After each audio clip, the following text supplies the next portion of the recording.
So the thing about anger is that it's different. It's different from the other emotions. So if we look at all of our negative emotions, a lot of them are acceptable, except for anger. A sad parent, sympathy. A worried parent, oh, we understand. That's because you love your child. An angry parent, how dare you?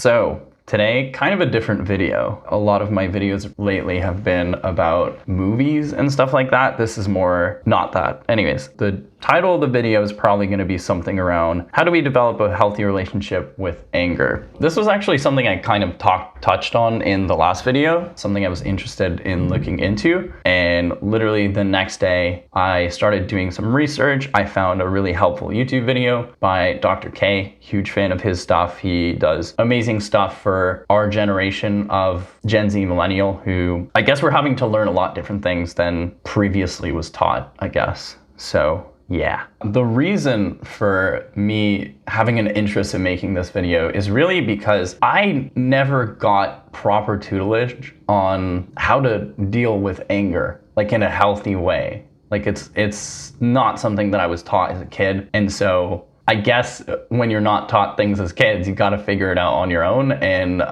yeah, I guess I just got around to doing that. So that's what we're doing. So first thing I kind of want to do is lay out certain questions that I had when I was researching, because I had, I think, pretty much like 4 questions. My first set of question was, what is anger and why is it useful to us? And then my other question was, how can anger be positive? What can it do for us that's good? Because obviously, if it was all bad, evolutionarily, it would have been like bred out, but it's not. So there's something good about it. So let's find out. In this video, I'll try to answer both questions. I think I was actually really successful in finding the answers that I was looking for this. I just want to say from the jump that like, this is a process. This takes time. This takes work. It's not like and you're good. No, this is going to take hard work from yourself. But if you follow through, I promise you, it's going to be worth it. It really is. Like I said, to write this video, I used a lot of part of Dr. K's video, which is called, Is It Okay to Be Angry? I think this is a great video. I really liked it and it was super helpful. I'll be leaving a link to it down below. So have no fear, it's going to be there. And also the full video is definitely something you'll want to watch too. He has a Q&A section at the end of it too, which is really good.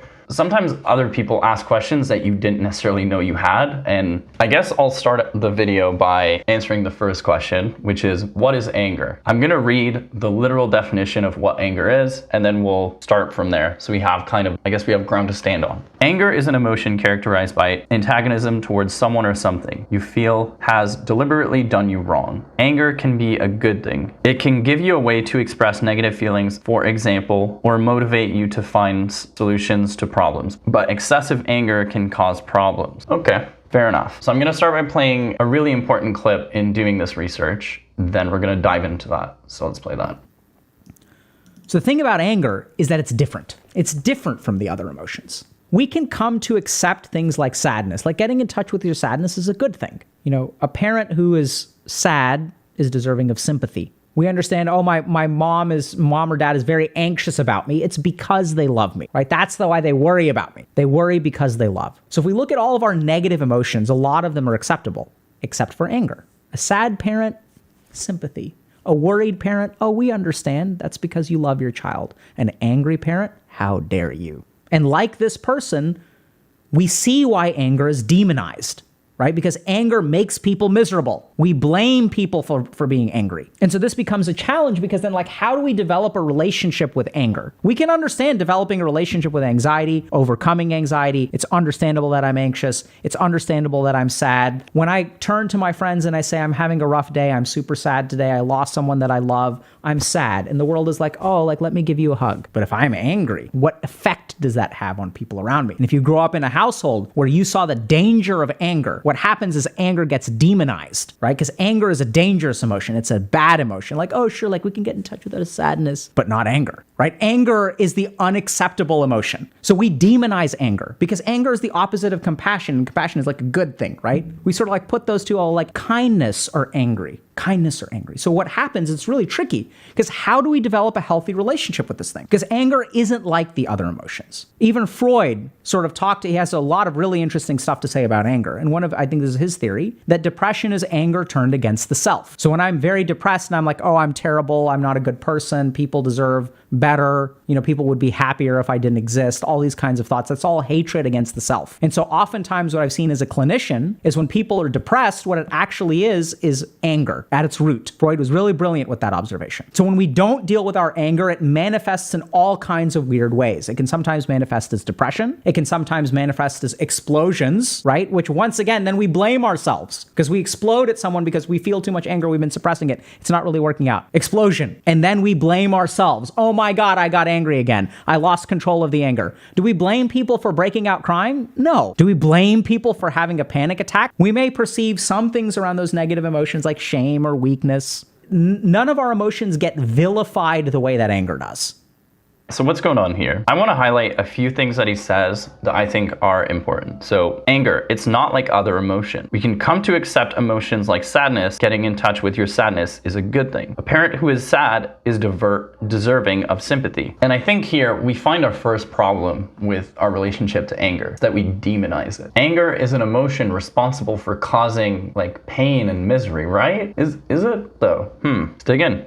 We blame people for being angry. But if I'm angry, what effect does that have on other people around me? Anger is the unacceptable emotion. Depression is anger turned against the self. So Freud said depression is anger turned against the self. It's a really well thought out phrase it's so well thought out. It's such a useful phrase. I definitely want to make another video about it because I've definitely experienced my fair share of depressive episodes and depressive bouts. I want to say that seems to be very true to me. So, interesting. Anger can show itself in many ways. When we don't deal with our anger, it manifests in all kinds of weird ways. It can sometimes manifest as depression. It can sometimes manifest as explosions, which once again, then we blame ourselves. And now the question becomes, well, how do we build a relationship with anger knowing all these things? How could this emotion ever be seen as a good thing?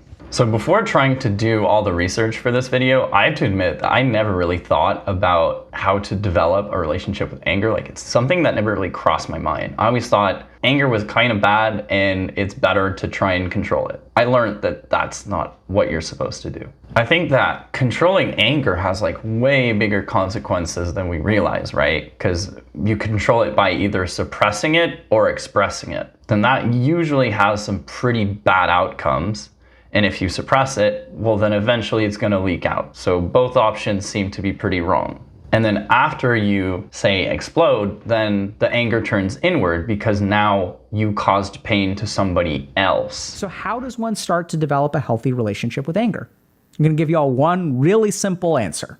Works really, really well. I've used it a ton. So let's start from the top. The first thing is to acknowledge that anger is different for a lot of different reasons. Societally, we're taught now as we become more in touch with ourselves emotionally, as we start to accept that crying is okay for both men and women, as we start to accept that anxiety is a problem, people suffer from panic attacks, people suffer from trauma, we have a lot more compassion towards those emotions. We don't have compassion towards anger. We blame people for being angry. And furthermore, a lot of times the reason that we blame people is because we see the damage that anger causes. Other emotions cause damage too. Anger is always a part of the villain. So we vilify anger. So understand this within yourself. Now, how do you develop a healthy relationship with anger? So one really simple thing you can do. Start by understanding that all emotions exist for a reason. So if you can't forgive yourself for being angry, because that's what a lot of people will try to do at the very beginning, if you can't be compassionate, understand that emotions are information, first and foremost.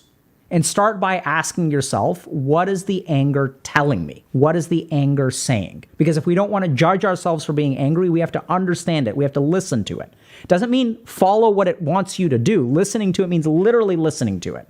Or not, I guess, metaphorically listening to it. It doesn't mean following its direction. Because anger, why have all human beings are capable of exhibiting anger, feeling anger? Why is this conserved through human evolution? It's because anger is a useful emotion. And the place to start if you have a judgmental relationship with anger is with information and understanding. So oftentimes, anger manifests as a sign of something like disrespect. So as you start to feel angry, instead of suppressing it, ask yourself, what am I angry about? What is the anger telling me? And then you may find something that's really, really important, which is that, oh, I'm being disrespected, or I'm being treated unfairly, or I feel like I'm being treated unfairly. And that's really, really important, because I want y'all to consider two situations. One is where you suppress the anger and you are being disrespected. And as you suppress that, what's going to happen? You're not going to address the disrespect. You will continue operating in that situation. As you continue operating in that situation, you will continue to be disrespected. As you continue to be disrespected, you will continue to squash down the anger. And your life will not improve, and you will suffer through every minute of it. And the more angry you feel because you push it down and you continue to get disrespected, the more you're going to beat yourself up. And the more you beat yourself up, the more you will allow yourself to be disrespected. It's going to be a vicious cycle in the wrong direction, which is exactly why anger explodes, because we suppress it, right? And we sort of know that suppressed anger explodes. So anger is a useful form of information. And as we listen to our anger, as we start to recognize, okay, where are you coming from? It starts to build a healthy relationship with it.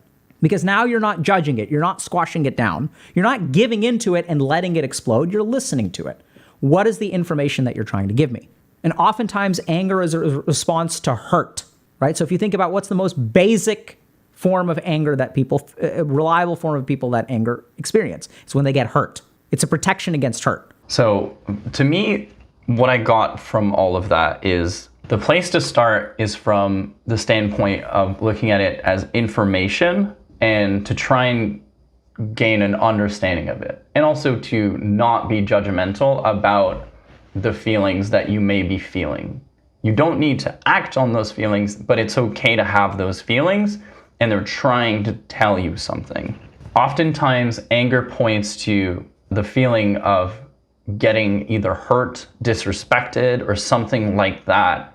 And so that's all the anger is trying to tell you. I would actually recommend journaling about it. It's not always going to be convenient and it's not always going to be conducive, but if you can remember a time during the day where you got angry and try and explore why and how you reacted, it might help you to put that space between the overpowering feeling. So that's what I would recommend. If I can think of anything else, I'll leave it in the comments below or whatever. But for now, that's kind of my big thing. I really like journaling. I think it's super useful to explore your thoughts and your emotions through that. So I definitely would recommend it. And yeah.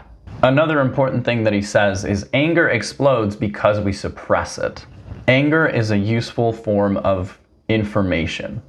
We start to understand anger by first listening to it, and then that's going to tell us where it's coming from. So that's how we develop a relationship with anger. So at the start of the video, I had 3 questions that I really wanted answered. The first one we've already answered. Now I want to tackle the last 2. So why is anger useful to us? So from the video, what I got is anger, like all other emotions, is just trying to tell us something. It's just trying to tell us what we're feeling. And then my second question, what are the positives of anger? So now what I think the positives of anger are is that it just gives you information that you wouldn't have otherwise about how you feel.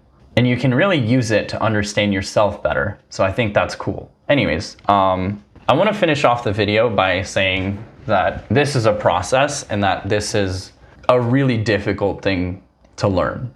There is no other way to put it. This is a really difficult thing to learn, especially if this isn't how you've seen anger in your life throughout, however long you've been alive. So changing those patterns will take time. But if you put in the work, your relationship with anger will change. So yeah, I just want to say that there is hope.